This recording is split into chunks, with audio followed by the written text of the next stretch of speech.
Otep à tous, bienvenue sur la chaîne des panafricanistes par essence, par conviction et par excellence. Celle des citoyens kémites par nécessité et obligation de combat. Nous sommes une chaîne qui n'est guidée que par nos ancêtres et rien que par les ancêtres qui appartiennent à l'égrégore du monde noir. Par conséquent, nous ne croyons en aucun Dieu venu de l'étranger. Toutefois, cette vidéo n'est aucunement destinée à inciter à la haine ou à la violence, car nous menons un combat qui est d'abord et avant tout spirituel, intellectuel et démocratique. Ensuite, il est politique, géopolitique et géostratégique. Contre l'impérialisme, le colonialisme, le néocolonialisme et l'endocolonat, qui sont tous qualifiés de crimes contre l'humanité. Nous menons ce combat sur la base du principe fondamental que nous avons hérité de nos ancêtres kémites, qui est celui de la Marat, c'est-à-dire solidarité, vérité et justice.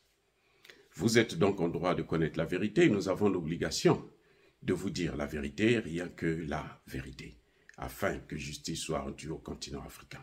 Et ça, c'est notre modeste contribution dans cette noble lutte en faveur de la souveraineté, la dignité, la solidarité et l'unité africaine.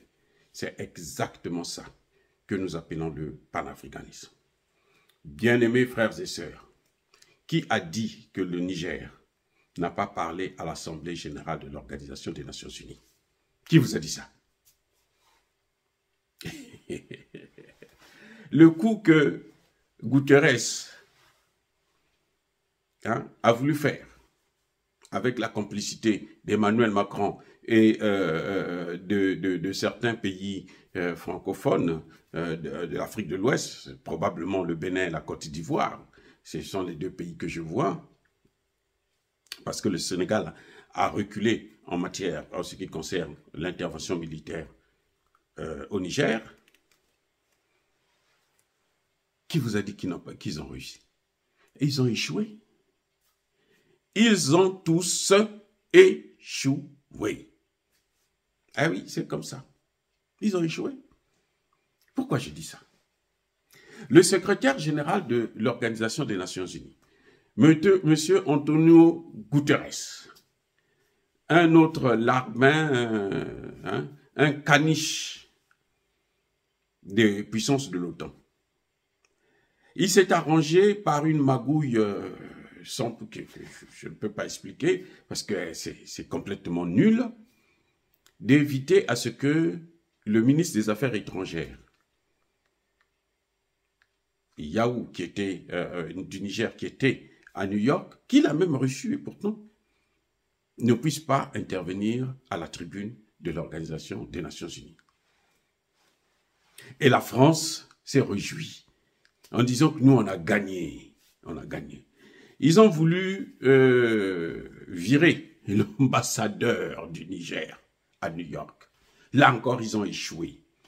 Parce que le ministre des Affaires étrangères de Bazoum souhaitait que l'on puisse révoquer cet ambassadeur. Mais il a, comme on dit en Côte d'Ivoire, il a tapé poteau. Il a échoué lamentablement. Parce que le secrétaire général, ce n'est pas lui qui nomme. Lui, il est obligé de recevoir ceux qui sont envoyés. Même les États-Unis ne peuvent pas le faire. Et ce minable, que je ne sais pas où est-ce qu'il est allé apprendre la diplomatie, celui-là. Bon, s'il a pris la diplomatie dans les cuisses de Macron ou des hommes politiques français, c'est normal qu'il ne puisse pas comprendre les vrais enjeux de la politique internationale. Hein? Moi, il est tellement bas et banal. Ils ont échoué. Maintenant, c'était faire en sorte que le Niger ne puisse pas parler. Mais je vous garantis que le Niger a parlé. Le Niger a parlé. Par la voix du ministre malien des Affaires étrangères, Abdoulaye Diop. Oui. Ce que les gens ont oublié, c'est que le Niger, le Burkina Faso et le Mali ont un accord. Mais ils ont déjà eu l'occasion de mettre en œuvre cet accord. C'est passé un peu inaperçu par beaucoup de gens. Écoutez bien l'intervention du ministre Diop à la tribune des Nations Unies. Il vous dit, je vous parle au nom du président Assimi Goïta et du peuple malien et du Mali. Et je vous parle aussi au nom du général Tiani, du Niger et du Niger. Voilà, c'est-à-dire que Emmanuel Macron, il n'est pas du tout intelligent. Je ne comprends pas ce type-là, comment il est si nul. C'est incroyable. Le Niger a parlé. Le Mali, le Niger et le Burkina Faso ont eu l'occasion là, au nord, de pratiquer la charte du Liptako Gourma. Et oui, le ministre Diop, il a parlé. Et il est légitime de parler au nom du Niger. Parce que vous savez quoi? Mais parce qu'il y a cet accord. Il a parlé au nom des États de l'Alliance des États du Sahel. Et il l'a dit à la tribune des Nations Unies. Ce n'est pas quelque chose que, bon, nous, on imagine. Il l'a dit. Vous écoutez bien le ministre des Affaires étrangères du Mali, son intervention, tout au début, il vous dit au nom de qui il parle, qu'il est debout là, devant l'Assemblée générale des Nations Unies. Pour qui? Qui l'a mandaté? Qui l'a envoyé? Il y a deux personnes qui l'ont envoyé. Il y a deux pays qui l'ont envoyé. Il y avait le Mali et il y avait le Niger. Donc le Niger a parlé. Le Niger a donné sa position. Le Niger a accusé la France encore. Et oui, le Niger a accusé la France de vouloir déstabiliser la sous-région. Le Niger l'a déjà fait. M. Diop l'a rappelé. Vous voyez, ça dit que Emmanuel Macron croyait qu'il est plus... Et c'est ça le ridicule des nains géopolitiques. C'est qu'ils pensent qu'ils sont plus intelligents que tout le monde. Et au fond, ils sont les moins intelligents que tous. Et oui. Regardez. Quand le président, le ministre Diop est venu à la tribune, quand il a dit « je parle au nom du général Tiani », pourquoi le secrétaire général n'est pas venu lui dire « non, monsieur, vous ne pouvez pas parler au nom du général Tiani parce que nous ne le connaissons pas, il n'est pas légitime ». Pourquoi? Qui est venu parler au nom de Bazoum?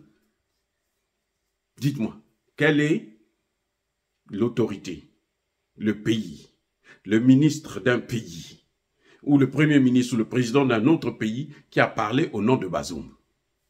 J'ai été mandaté par Bazoum. Lequel? Et sur quelle base? Parce que quand Diop parle, il dit que j'ai été mandaté par Tiani, ben c'est légitime puisque lui, il parle au nom de la charte du Liptako Gourma. Il parle au nom de l'Alliance des États du Sahel. C'est son droit le plus absolu. Macron ne peut pas parler pour Bazoum, quelles que soient les relations qu'ils ont. Là encore, ils ont tapé à côté. En voulant empêcher le ministre des Affaires étrangères du Niger de parler, mais le ministre des Affaires étrangères du Mali a parlé au nom du Mali et du Niger. Et il l'a dit ouvertement à la tribune de l'ONU. Il n'y a eu aucune contestation. Aucun pays ne s'est levé pour dire non, vous pouvez parler au nom du Niger, parlez seulement au nom du Mali. Personne ne l'a dit. Ça veut dire que tout le monde a reçu le message du Niger. Le Niger a été entendu, c'est ça que je voulais dire. Le Niger a parlé à la tribune des Nations Unies, à l'Assemblée générale, la 78e session de cette Assemblée. Le Niger a mis KO le secrétaire général et Emmanuel Macron et leur larbin de l'Afrique, probablement le Bénin et la Côte d'Ivoire. Dire cela, c'est inciter à la haine ou à la violence. Non, il y a pas colère fait. Il fallait le comprendre parce que ça est là, c'est sorti là. Hein? Il y a peu, les Français ils peuvent en parler, mais nous vous parlons parce que nous connaissons, nous comprenons le langage diplomatique, puisque nous sommes aussi des diplomates. Voilà. Oh, bien-aimés frères et sœurs, soyez bénis. Je persiste et je signe. Soyez abondamment bénis par le Dieu des Kémites et par nos ancêtres angélisés. Mais que tous ceux qui persécutent le continent africain le pillent et le déstabilisent, qu'ils soient noirs, blancs, chinois, arabes, indiens ou qui qu'ils soient punis, maudits, foudroyés, neutralisés, écrasés, effacés par ce Dieu des Kémites et par nos ancêtres angélisés. Vive l'Afrique éternelle, j'ai dit et j'assume.